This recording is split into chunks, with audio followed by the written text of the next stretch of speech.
Hello everyone, I am Vivek and I welcome you all to Paradise Green Candle। आज हम लोग बात करने वाले हैं TCS की Q4 रिज़ल्ट की, जो कि अभी अभी निकल के सामने आई है। तो और इसने डिविडेंड भी अनाउंस किया है। अगर हम बात करें इसके पिछले साल के सेल्स की, तो 62,394 करोड़ की सेल्स रही पिछले साल। और पिछले क्वार्टर की बात करें तो 65,216 करोड़ की सेल रही। वहीं अगर हम इस क्वार्टर की बात करें मार्च की, तो 65,507 करोड़ की इसकी सेल्स रही है। तो quarter on quarter and year on year में सेल्स में थोड़ी सी ग्रोथ है। वहीं अगर मैं बात करूं इसके खर्चे की, तो कंपनी के एक्सपेंसेस में पिछले साल की बात करूं तो 45,545 करोड़ की पिछले साल कंपनी ने एक्सपेंस किए थे।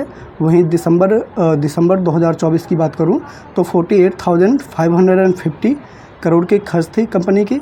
वहीं अगर मैं मार्च की बात करूं, मार्च क्वार्टर की, तो 49,105 करोड़ कंपनी के खर्चे थे, जो कि साल दर साल और क्वार्टर ऑन क्वार्टर काफ़ी बढ़ते हुए दिखे हैं। वहीं अगर मैं बात करूं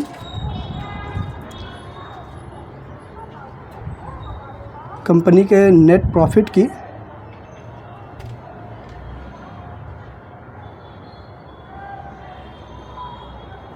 तो कंपनी की नेट प्रॉफिट पिछले साल 12,502 करोड़ की थी।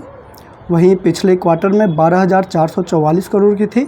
वहीं इस साल ये घटकर सामने आया है। इस क्वार्टर में ये 12,293 करोड़ की इसकी प्रॉफिट रही है। तो क्वार्टर और quarter and year on year दोनों में गिरावट है कंपनी के मुनाफे में। अप्रॉक्स ये ईयर ऑन ईयर के बेसिस पे अप्रॉक्स 1.5% की गिरावट है। वहीं अगर मैं क्वार्टर ऑन क्वार्टर की बात करूं तो 1% के आसपास की गिरावट है।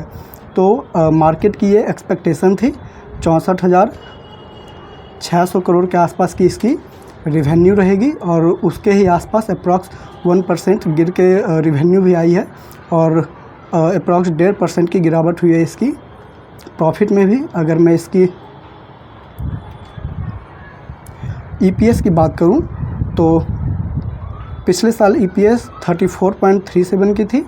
वहीं इस दिसंबर में 34.21 की, और मार्च में इसकी EPS 33.79 की देखने को मिल रही है। तो EPS में भी स्लाइटली गिरावट है।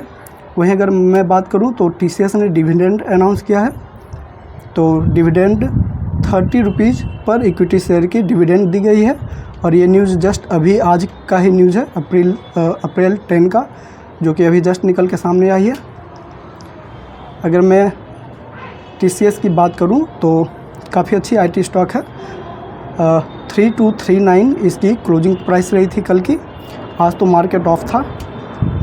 अगर मैं मार्केट कैप की बात करूं तो 11.74 लाख करोड़ की मार्केट कैप है। वहीं PE रेशियो की बात करूं तो 24 की PE रेशियो है।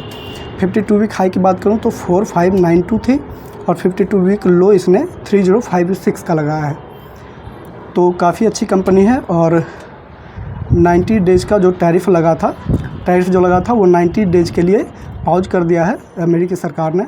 तो इस वजह से उम्मीद है कि कल के मार्केट में गैप अप ओपनिंग होगी। तो आप लोग एक बार इस शेयर को कंसीडर। एक डिस्क्लेमर है, मैं एक सेबी रजिस्टर्ड एडवाइज़र नहीं हूँ, और ना ही किसी तरीके का बाइंग और सेलिंग रिकमेंडेशन दे रहा हूँ। अगर आप लोग निवेश करना चाहते हैं तो अपने सेबी रजिस्टर्ड एडवाइज़र से